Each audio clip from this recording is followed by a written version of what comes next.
ज्यादा मजबूत होता है। और यह इस बात से तय होता है कि जो आज 21वीं सदी का देश है, यह दुनिया है 21वीं सदी में है, हमसे लोग सवाल पूछते हैं और हमारे युवाओं के पास जवाब नहीं होता।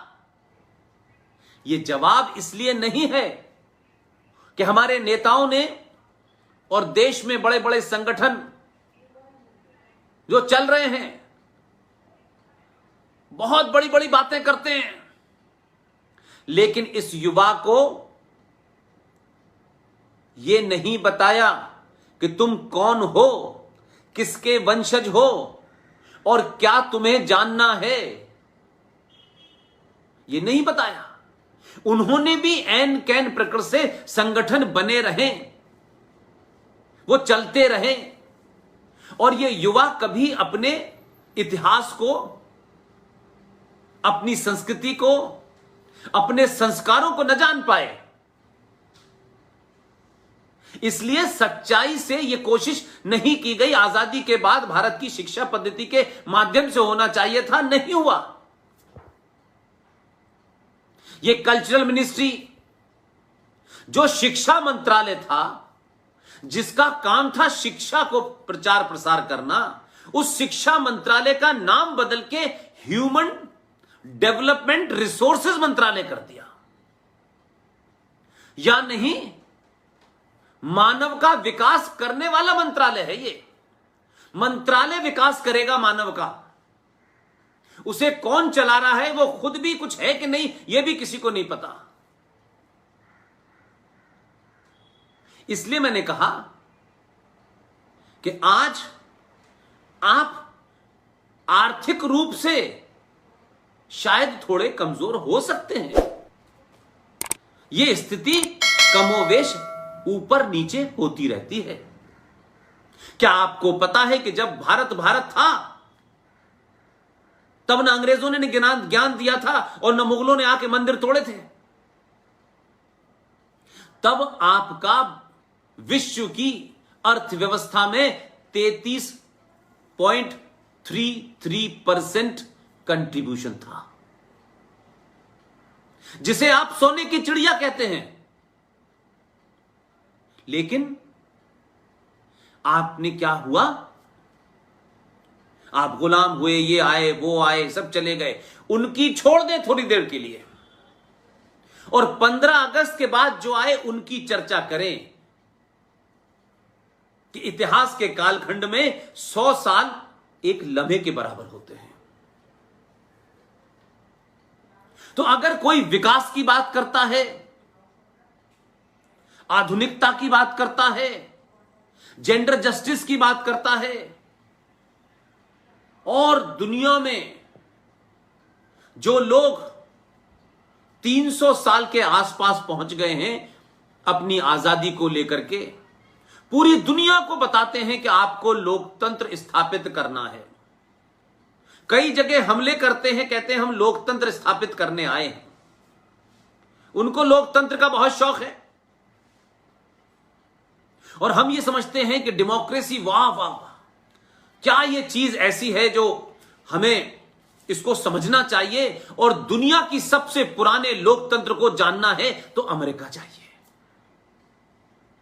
इसलिए मैंने कहा कि आपके सरोकार संस्कृति और सनातन के कारण आपको 250 साल नहीं चाहिए, नहीं चाहिए आपको 250 साल। अगर यह विकसित है और इसके अंदर आपका एक विशाल रूप है, तो विकास का मतलब बड़ी बड़ी मंजिलें, बड़ी बड़ी गाड़ियां, हवाई जहाजों की रेस नहीं होती।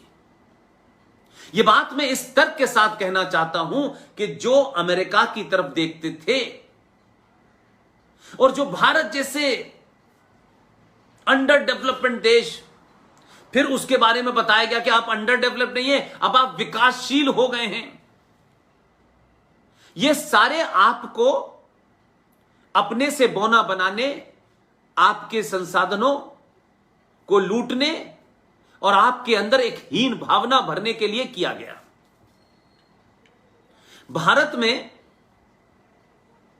जरा इस तरफ गौर करके देखिए, 250 से 300 साल की सभ्यता और पूरब से पुराने लोकतंत्र के अंदर जब चुनाव होता है तो पूरी वॉशिंगटन से लेकर के पूरी हिस्ट्री उठा के देख लीजिए।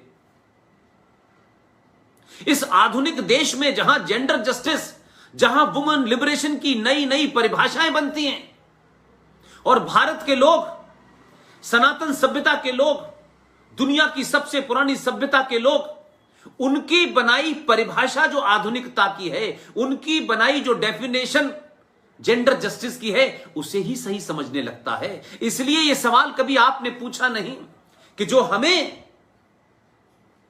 ज्ञान दे रहे हैं, जरा इनकी भी किताबों को से धूल हटाएं और यह पता करें कि भाई हमें जेंडर जस्टिस बता रहे हैं, हमें महिला के अधिकारों की लड़ाई लड़ने वाले देशों की पंक्ति में सबसे पीछे खड़ा कर रहे हैं। हम तो उन 15 अगस्त 1947 को एक टूटी फूटी, एक खूनी, रक्त रंजिश 21 लाख लोग, 26,000 नेताजी सुभाष चंद्र बोस की आर्मी और हजारों अनगिनत बेनाम लोगों की लाशें के ऊपर यह हमें आजादी मिली। लेकिन जैसी भी थी वो बहस का मुद्दा नहीं है। हमारे देश में जेंडर जस्टिस की बात करने वालों को पता होना चाहिए कि इसी देश में एक महिला 16 साल तक प्रधानमंत्री रही और वो नॉमिनेट नहीं हुई, चुनाव जीता। उसमें कुछ खामियां, कुछ कमियां हो सकती हैं, लेकिन देश में 16 साल तक एक महिला प्रधानमंत्री रही। और हमारी मिट्टी की सुगंध,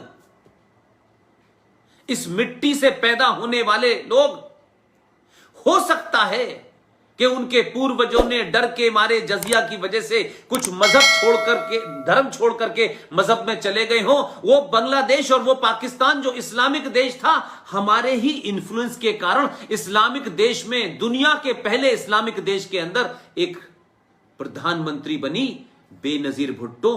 वो हमारी संस्कृति और संस्कारों के कारण बनी, इस मिट्टी के सौगंध के कारण बनी, इस मिट्टी की खुशबू के कारण बनी, इस मिट्टी से उपजे हुए संस्कारों के कारण बनी। और इस्लामिक देशों को उसको प्रधानमंत्री मानना पड़ा। यह बात अलग है कि मौका पाकर के उस इस्लाम के ठेकेदारों ने उस महिला का मुकाबला नहीं किया, उसको चुनाव में नहीं हराया, हथियारों से उसके जीवन को समाप्त करके उसे हरा दिया। बांग्लादेश देखिए, 71 में बना, एक रक्त रंजिश, खूनी युद्ध हुआ। हमारे ही संस्कार हैं कि बांग्लादेश इस्लामिक देश भी हो गया, तब भी अपोजिशन पार्टी और रूलिंग पार्टी में दोनों महिलाएं हैं।